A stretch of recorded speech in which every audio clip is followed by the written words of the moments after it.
DJ अरमान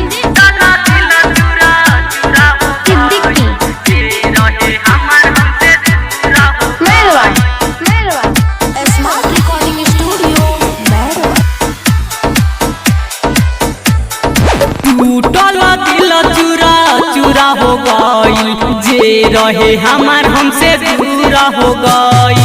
टूटल दिल चूरा चूरा हो गई जे रहे हमार हमसे दूर हो गई। कहवा जाई समझ न आवे, कहवा जाई समझ न आवे, रोवे लाख मजबूर हो गई। टूटल दिल चूरा चूरा हो गई जे रहे हमार हमसे दूर हो गई। टूटल दिल चूरा चूरा हो गई जे रहे हमार हमसे दूर हो गई। डीजे अरमान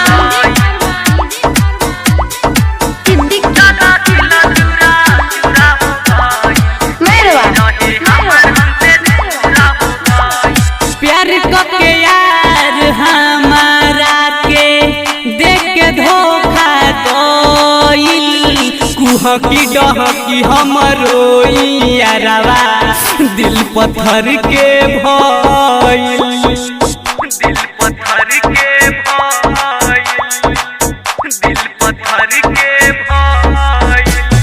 प्यार के यार हमारा के देख धोखा गइल। कुहो की डहकी हमरो यारवा दिल पत्थर के भइल।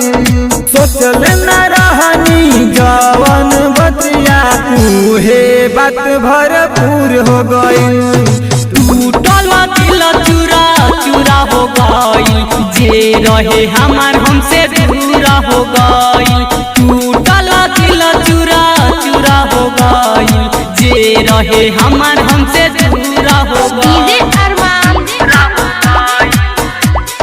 सिद्दीकी